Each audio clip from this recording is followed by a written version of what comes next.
نحمده ونصلي ونسلم على رسوله الكريم أما بعد. Alhamdulillah jemaah salat maghrib memuliakan Allah. Kita lanjut ngaji qasidah al-burdah ila hadat Nabi Mustafa Muhammad sallallahu alaihi wasallam wa zali waladi dzurriyyati jemaah alaihi wasallam ya Allah sallallahu alaihi wasallam syahida assalamu alaikum Syekhana sallallahu alaihi wasallam Syekh Muhammad Al-Basri Allah maafkan Abdul Mukhtar. Al-Fatihah. A'udzu billahi minasy syaithanir rajim. Bismillahirrahmanirrahim. Alhamdulillahi rabbil alamin arrahmanir rahim maliki yaumiddin. Iyyaka na'budu wa iyyaka nasta'in. Ihdinas siratal mustaqim. Siratal ladzina an'amta 'alaihim ghairil maghdubi 'alaihim waladdallin. Amin. Oke, kita selawatan sama-sama dulu. مولاي صل وسلم دائما أبدا على حبيبك خير الخلق كلهم هو الحبيب الذي ترجى شفاعته لكل هول من الأهوال مقتحم إن أتي ذنبا فما عهدي بمنتقض من النبي ولا حبلي بمنصرم. In ati, kalau aku mengerjakan dzamban, satu dosa, fama ahdi bimuntaqidin, maka perjanjianku dengan Nabi tidaklah rusak, tidaklah batal. Minan nabiyyi, perjanjian dengan Nabi, wala habli bimunsarimi, dan tidaklah tali yang menghubungkan aku dengan Nabi itu terputus. Kalau aku mengerjakan, kata musannif ya, ini babnya masih bagaimana musannif tawassul dengan baginda Nabi sallallahu alaihi wasallam. Beliau menulis syair-syair ini mengharapkan kebaikan-kebaikan, mengharapkan pahala. Dan tentu namanya manusia, tidak ada manusia yang selamat dari dosa. Maka beliau mengatakan, in ati dzamban fama ahdi bimuntaqidin binan nabi. Kalau aku mengerjakan satu dosa atau kesalahan, maka perjanjianku dengan Nabi tidaklah rusak, tidaklah batal. Maksudnya bagaimana? Ketika seseorang itu bersaksi asyhadu alla ilaha illallah wa asyhadu anna Muhammadar Rasulullah. Ketika beliau bersaksi bahwa la ilaha illallah, tidak ada Tuhan yang berhak disembah kecuali Allah SWT, maka dia mesti meyakini bahwa yang kuasa hanyalah Allah. Karena dia begitu mengatakan la ilaha, tidak ada Tuhan illallah kecuali Allah. Maka berarti yang tidak ada yang kuasa kecuali Allah, tidak ada yang agung kecuali Allah, tidak ada yang mampu mendatangkan manfaat ataupun bahaya kecuali Allah. Lalu kemudian dalam kehidupan sehari-hari kita mengatakan, oh saya bekerja kemudian menghasilkan ini, saya kemudian minum obat kemudian sembuh. Itu bukan berarti terus kita meyakini bahwa yang menyembuhkan adalah obat ataupun yang mengenyangkan adalah makanan, bukan. Itu kata-kata majas. Sehingga maksudnya itu tidak membatalkan syahadat kita, syahadat seorang muslim. Itu biasa bahasa-bahasa majas ya. Saya habis memberikan sesuatu kepada dia. Sebenarnya bukan kita sebagai pemberi. Kita ini digerakkan oleh Allah untuk memberikan rezeki si fulan ini melalui kita. Gitu. Kan begitu hakikatnya. Tetapi kan kita tidak mau berbicara secara hakikat. Itu pembicaraan yang normal dalam kehidupan kita sehari-hari. Begitu juga ketika seorang bersaksi wa asyhadu anna Muhammadar Rasulullah, maknanya Nabi ini adalah utusan Allah. Nabi utusan Allah. Berarti satu-satunya jalan untuk menuju dekat kepada Allah ya melalui Nabi ini. Nggak ada jalan lain, nggak ada. Kita kok mau cari-cari kreasi baru yang tidak diajarkan baginda Nabi Shallallahu Alaihi Wasallam, baik secara umum ataupun secara khusus, maka itu berarti tersesat. Dolalah itu namanya bid'ah, dolalah. kita membuat suatu hal yang baru, tidak ada tuntunan dari Nabi Shallallahu Alaihi Wasallam ataupun dalam Al-Quran, baik secara umum ataupun secara khusus, maka yang namanya bid'ah, melakukan hal yang baru, dan itu dolal, sesat. Itu dolal, itu sesat. Maka meyakini bahwa satu-satunya jalan untuk menuju kepada Allah, menuju kepada ridhonya Allah adalah baginda Nabi Muhammad SAW. Itu sebagai ahad, itu sebagai janji, sebagai janji. Maka kata Imam Al-Busiri, in ati dzamban, kalau aku mengerjakan sebuah dosa, kekeliruan, maka fama ahdi bimuntaqidin minan nabi, maka tali yang menghubungkan aku kepada baginda Nabi SAW itu tidak putus. Maksudnya aku tetap sebagai orang beriman, aku tidak keluar dari Islam. Wala habli bimunsarimi, dan juga taliku yang menghubungkan antara aku dengan Nabi juga tidak terputus. Sebagaimana tadi itu, syahadat itu konsekuensinya begitu. Syahadat itu konsekuensinya adalah syahadat itu yang pertama ketika dia bersyahadat tidak ada Tuhan yang berhak disembah kecuali Allah, berarti dia mesti meyakini 100% semua yang kuasanya adalah Allah, yang bisa mendatangkan manfaat adalah Allah, yang bisa memberikan mendatangkan bahaya hanyalah Allah, yang bisa menghilangkan bahaya juga hanya Allah. Begitu juga wa anna Muhammad Rasulullah, berarti satu-satunya petunjuk hanyalah baginda Nabi SAW. Satu-satunya idola adalah baginda Nabi SAW. Kemudian kalau kita tiba-tiba mengidolakan orang lain, mengidolakan siapa begitu misalnya, maka itu tidak mengatakan tidak membuat putus perjanjian kita, syahadat kita itu putus. Kecuali memang secara keyakinan kita meyakini bahwa itu adalah yang idola kita yang selain Nabi itu kemudian menjadi penuntun menuju kepada Allah, itu yang sesat, itu yang keliru. Mananya dia terputus perjanjian dengan baginda Nabi Shallallahu Alaihi Wasallam. Syahadatnya dia terputus, syahadatnya tertolak. Fa inna li dhimmatan minhu bitasmiyati Muhammadan wa huwa awfal khalqi bidzimami. Fa inna li dhimmatan, sesungguhnya aku memiliki jaminan, minhu dari Nabi, bitasmiyati Muhammadan, dengan aku diberi nama Muhammad, dengan aku diberi nama Muhammad. Wahwa, sedangkan Nabi Muhammad, awfal khalqi, adalah makhluk yang paling sempurna, yang paling menyempurnakan, bidzimami, dalam dalam menunaikan janji, menunaikan jaminan. Kata Syekh Al-Busiri, Muhammad Al-Busiri, beliau mengatakan, aku punya jaminan bahwa dengan nama aku dinamai Muhammad, aku dinamai Muhammad, maka aku punya kedekatan dengan baginda Nabi Shallallahu Alaihi Wasallam.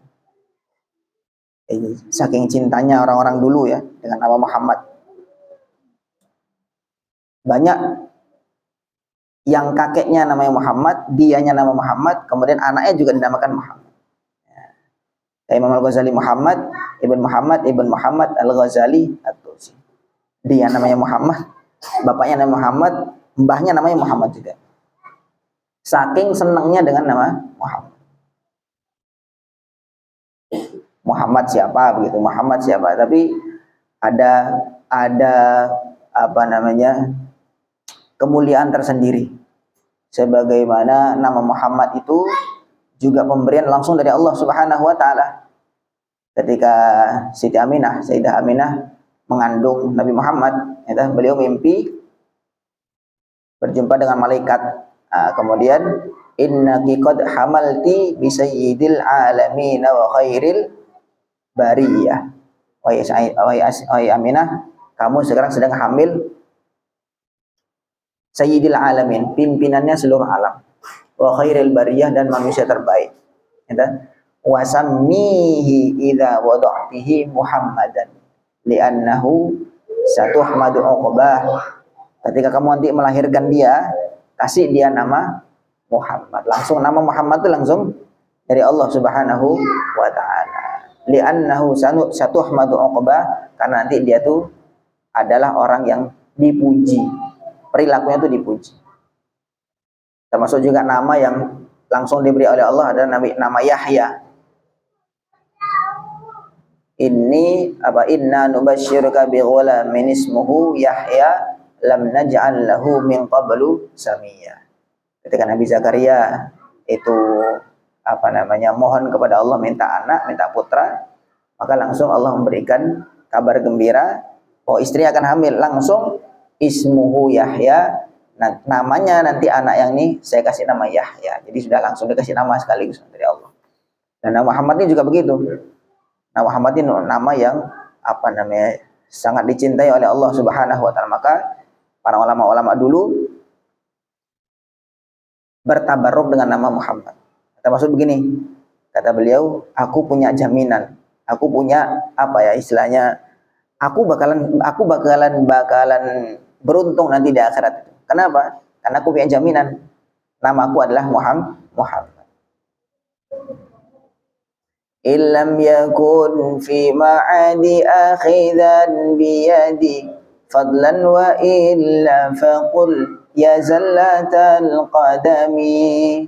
Illam yakun, kalau tidaklah Nabi fi ma'adi, di akhirat, akhidan biyadi, beliau mengambil tanganku, menolong aku, fadlan, sebagai anugerah.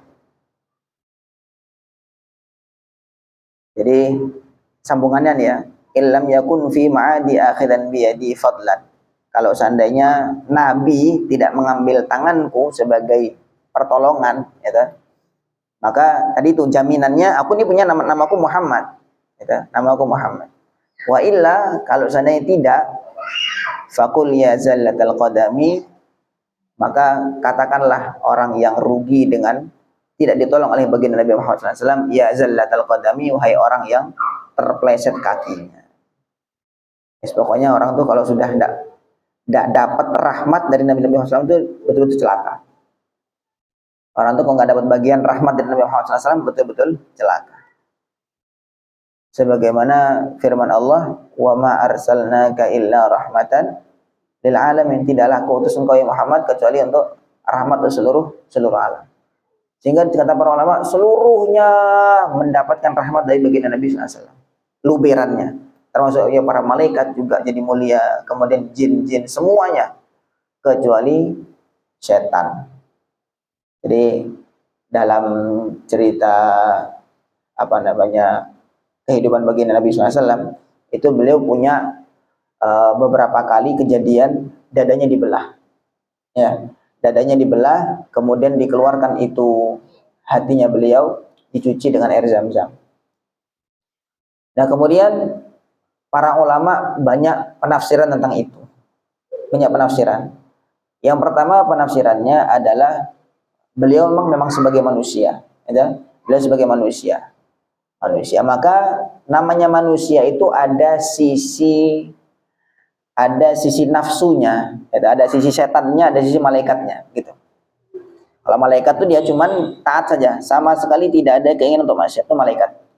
La ya'sunallaha ma amaruhum wa yaf'aluna ma yu'marun. Malaikat senantiasa tidak pernah maksiat dan selalu mengerjakan apa yang diperintah Allah. Itu malaikat.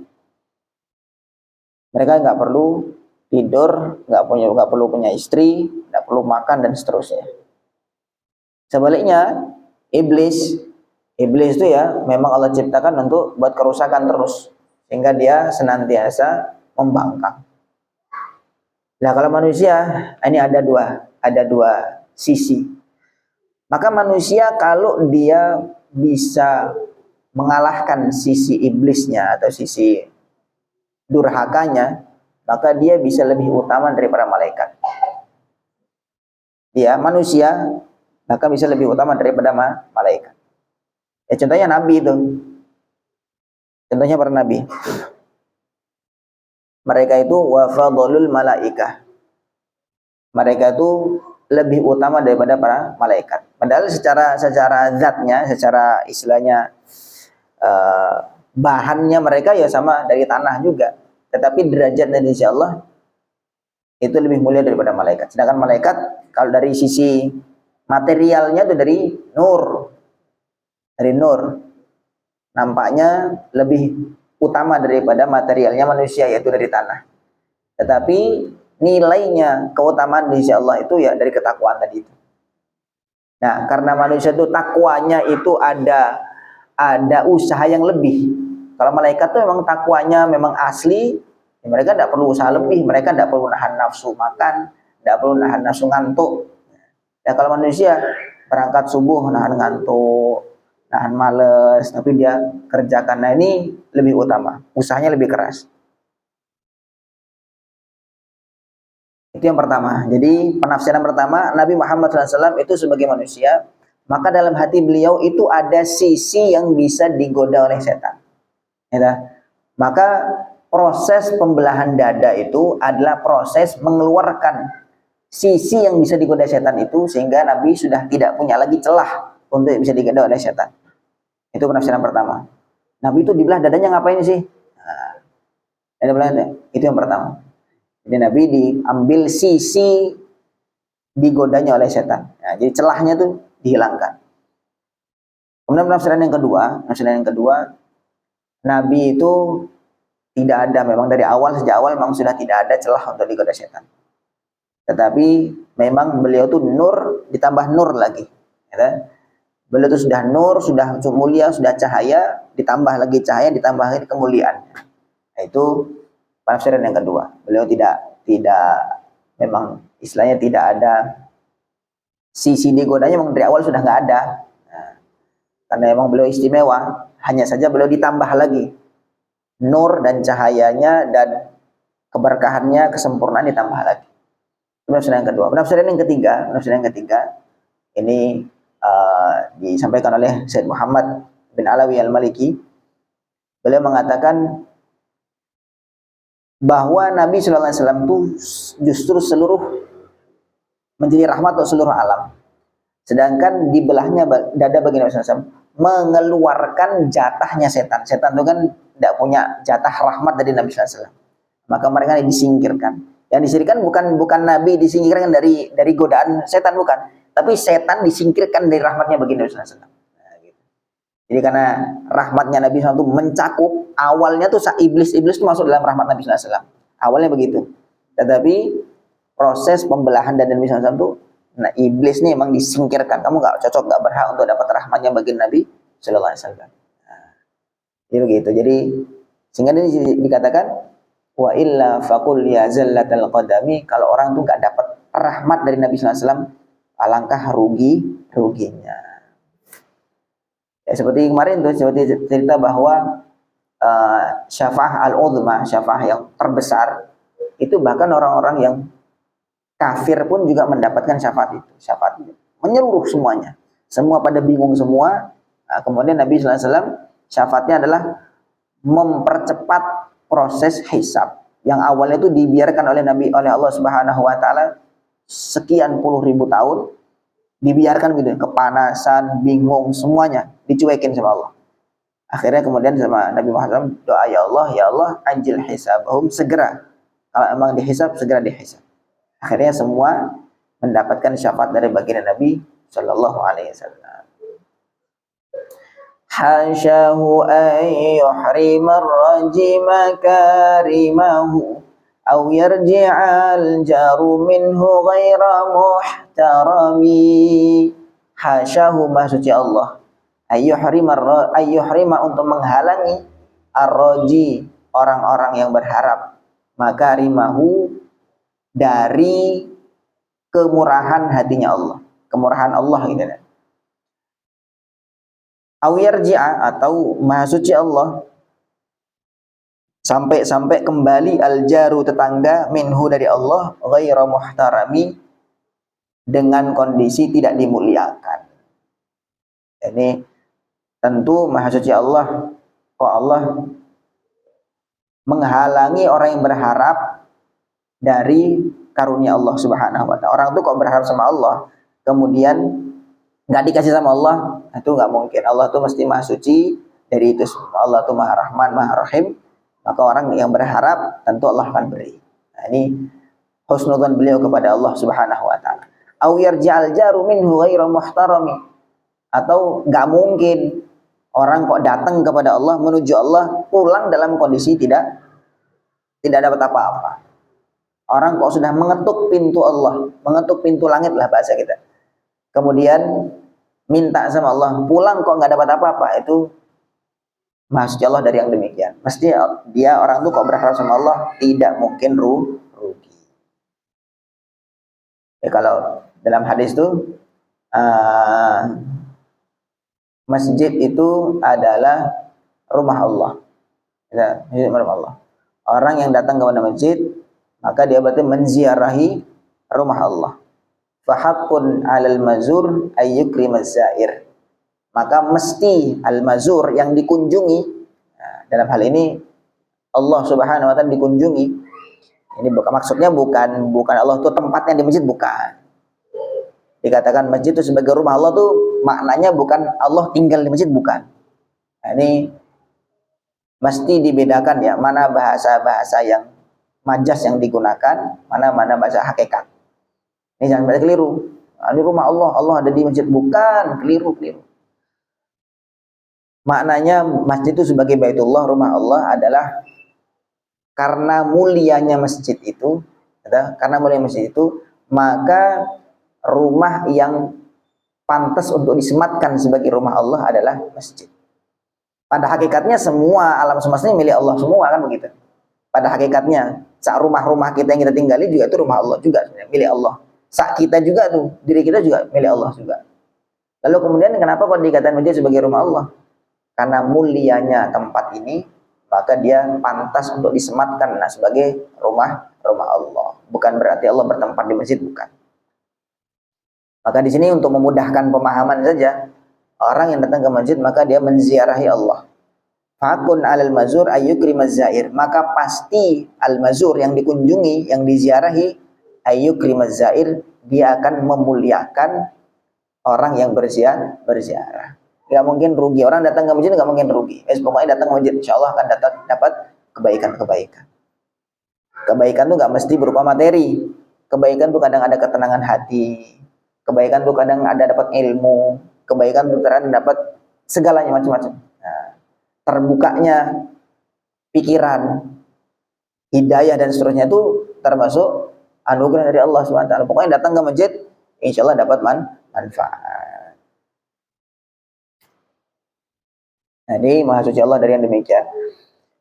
Wa munglu alzamtu afkari madaihahu wajadtuhu li khalasi khaira multazimi.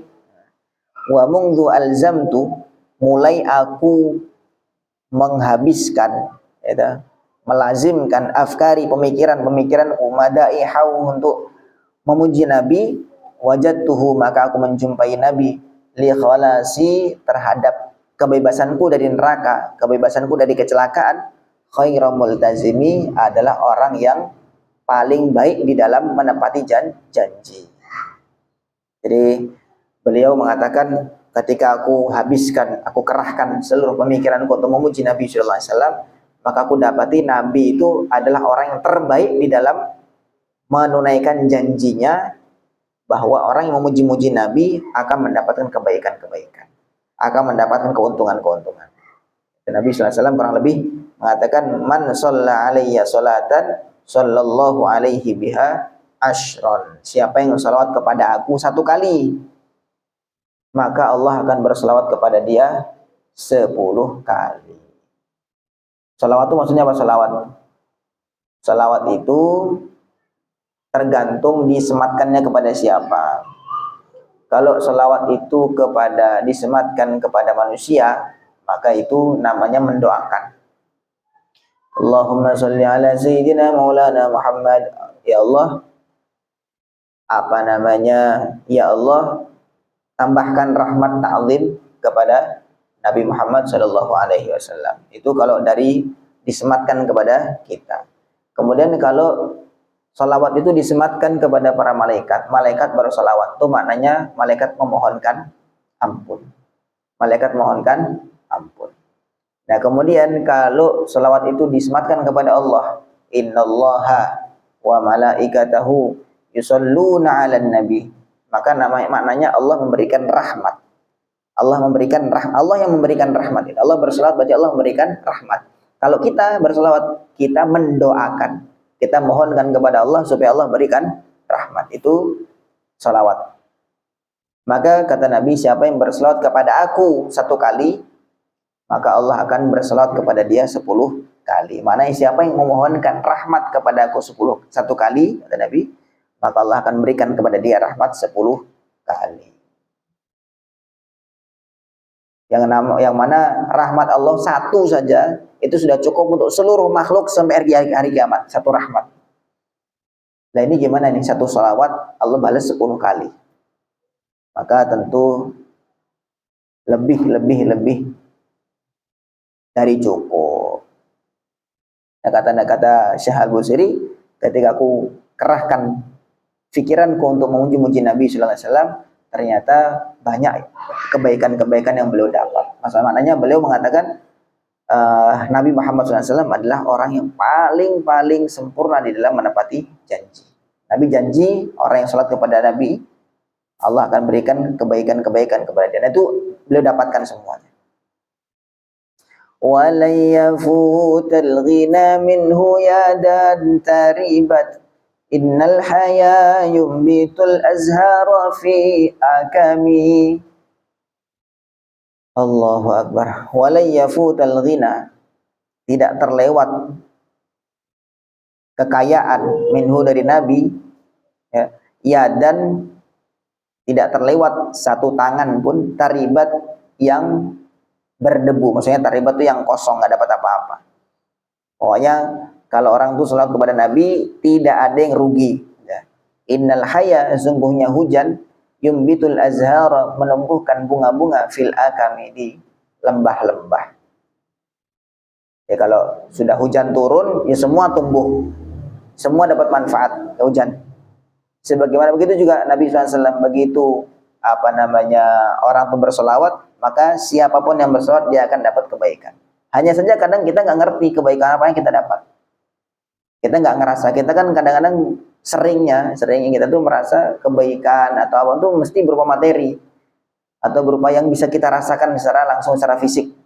Sehat lah, entah dapat materi ya, apapun itu. Nah, tapi terkait kayak dibukakannya jalan hidayah, dilapangkannya hati, dan seterusnya, tambahnya ilmu tuh kita belum begitu merasa bahwa itu adalah anugerah dari Allah, rezeki dari Allah. Bisa istiqomah ibadah, bisa istiqomah taat terus, bisa istiqomah takwa, itu kita nggak merasa bahwa itu sebagai kemuliaan, sebagai anugerah. Kita rasanya anugerah tuh pokoknya kalau dapat duit, dapat kesehatan, dan dapat apalah begitu. Maka itu kita perlu meluaskan lagi pemahaman tentang rezeki atau anugerah-anugerah Allah kepada hambanya. Walam urid zuhratat atau zahratat dunya allati qatafat yada zuhairin bima asna ala harimi. Walam urid, dan aku tidak ingin zahratat dunya, perhiasan dunia atau kemewahan dunia, allati qatafat, yang telah mengambilnya, yada Zuhairin, tangannya Zuhair, bima asna ala harimi, karena Zuhair telah memuji kepada Harim.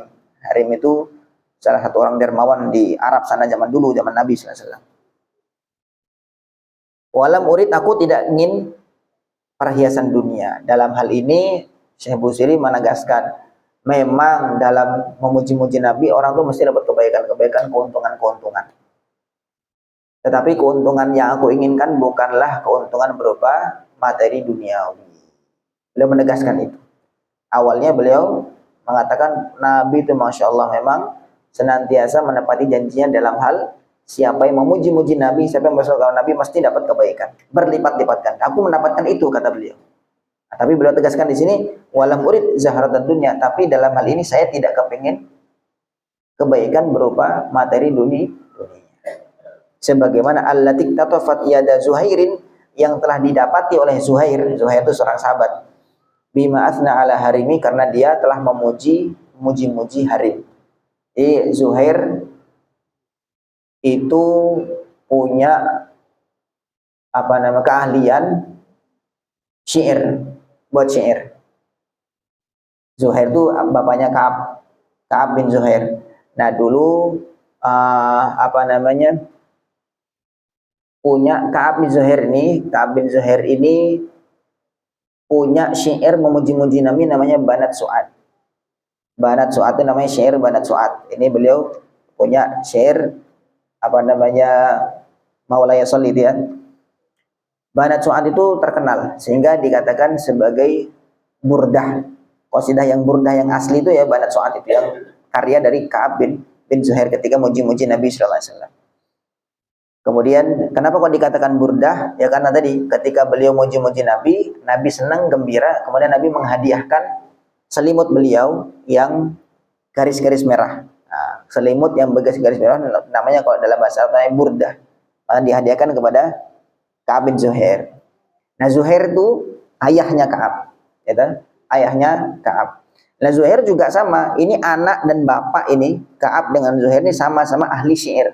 Ahli membuat puisi. Biasanya kan kalau di Indonesia tuh orang Melayu kadang-kadang ya pinter bikin pantun, tahu-tahu pokoknya bikin pantun langsung aja jadi. Orang Betawi itu pokoknya nggak pakai mikir, langsung aja keluar kan gitu. Lah orang Arab tuh punya kebiasaan begitu, ada yang memang ahli begitu. Termasuk diantaranya Ka'ab bin Zuhair. Ka'ab ini anaknya yang dapat apa namanya burdah dari Nabi sallallahu alaihi wasallam. Nah Zuhair itu bapaknya punya keahlian seperti itu. Jadi sak keluarga. Lah Zuhair itu punya kebiasaan ada entah kebiasaan entah apa pokoknya ada orang dermawan Arab namanya Harim. Itu ketika dipuji oleh Zuhair, maka dia kasih hadiah. Sehingga dalam sebuah riwayat diceritakan setiap ada pujian yang berupa pantun, yang berupa syair tentunya ditujukan kepada Harim, maka Harim ini menghadiahi budak. Entah itu budak laki-laki atau perempuan atau memberikan harganya budak, memberikan seharga budak. Budak tuh mahal loh, manusia soalnya ratusan juta sampai miliaran namanya budak itu mahal. Maka setiap satu pujian, sampai banyak sekali. Maka kata Syekh Al-Busiri mengatakan saya nggak kepengen dapat itu, walaupun Zuhair waktu itu mendapatkan dengan kepiawaian dan dalam memuji-muji. Ini dalam hal ini bukan muji-muji Nabi, memuji namanya Harim. Harim itu satu orang dermawan di Arab waktu itu. Dia dalam kepiawaiannya memuji-muji, kemudian dapatkan hadiah-hadiah yang berupa uang ataupun budak. Maka saya tidak kepingin itu. Ini juga pelajaran untuk kita semua, bahwa kita belajar dalam setiap sholawat kita ataupun setiap amal kita harapkan kebaikan-kebaikan untuk simpanan di akhirat. Sahabat-sahabat itu sampai ada yang khawatir ketika mereka mendapatkan kenyamanan di dunia ini, mereka tuh kadang khawatir, aduh, jangan-jangan kenyamanan ini itu sebagai hadiah atau sebagai balasan dari amalku, sehingga nanti kenyamananku di akhirat berkurang gara-gara aku dapat kenyamanan di dunia ini. Sahabat sampai ada berpikiran seperti itu. Kalau kita kan enggak, kita kan wah ini barokah dari amal saya, begitu. Dengan disimpan di akhirat ada juga, di dunia juga ada juga, begitu. Kita paham gitu kan? Kalau sahabat tuh mereka sampai khawatir kalau mereka dapat kenyamanan di dunia itu, mereka merasa wah jangan-jangan nanti di akhirat tuh kenyamanan saya berkurang gara-gara sudah dikasihkan di dunia, maka saya nggak kepingin. Itu sahabat-sahabat begitu. Zuhudnya tuh dari hati. Adapun kezuhudan itu tidak merubah rezeki sama sekali. Zuhud itu sikap hati tidak mau kepada dunia. Adapun itu kemudian rezekinya apakah otomatis langsung seret? Enggak juga. Masing-masing itu sudah ditentukan rezekinya oleh Allah Subhanahu wa taala, entah dia zuhud atau enggak. Nah, zuhud itu sikapnya hati. Sebagai Nabi Sulaiman dalam sebuah riwayat beliau udah punya kuda, beliau senang sekali sama kuda. Kemudian tiba-tiba ketika beliau sedang sibuk sama kudanya, sempat beliau tuh terlewat sholat asar. Tahu-tahu udah maghrib gitu. Tahu-tahu sudah lewat waktu sholat. Maka beliau akhirnya perintahkan, gara-gara saya terkesan sama kuda, saya beliau punya kuda banyak. Kemudian saya kok lalai dari sholat, maka sembelih kuda itu semua. Itu maknanya zuhud beliau itu begitu. Hatinya nggak kepengen sama dunia, seneng. Tapi maksudnya hati itu nggak sama sekali tidak nyantol kepada dunia itu enggak. Sehingga kok ketika itu melalaikan dari Allah Subhanahu wa taala, maka langsung sembelih semua. Akhirnya disembelih semua tuh kuda-kudanya, ribuan tuh kuda-kuda itu. Setelah itu Allah ganti dengan angin. Awalnya naik kuda kenceng, tapi selepas itu kuda nggak dipakai lagi, kendaraan ganti dengan angin. Beliau angin jarak yang biasanya ditempuh selama 1 bulan itu cukup ditempuh 1 pagi atau 1 petang saja. 1 pagi jalan itu sudah bisa menempuh jarak yang biasa ditempuh dengan kuda selama satu bulan. Wuduha syahrun warwahuha syahr. Wuduha paginya, sepagi saja jalan, jadi pagi itu sudah menempuh 1 bulan perjalanan ditempuh oleh kuda. Nah, ketika zuhudnya, dia sikapnya hati tidak cantol kepada dunia, Allah berikan yang lebih lagi daripada kuda itu. Wallahu alam. Semoga Allah berikan kepada kita anugerah dengan barokah kita cinta kepada baginda Nabi Muhammad sallallahu alaihi wasallam. Subhanallah bihamdihi, subhanakallahumma bihamdika, asyhadu an la ilaha illa anta, astaghfiruka wa atubu ilaik. Assalamualaikum warahmatullahi wabarakatuh.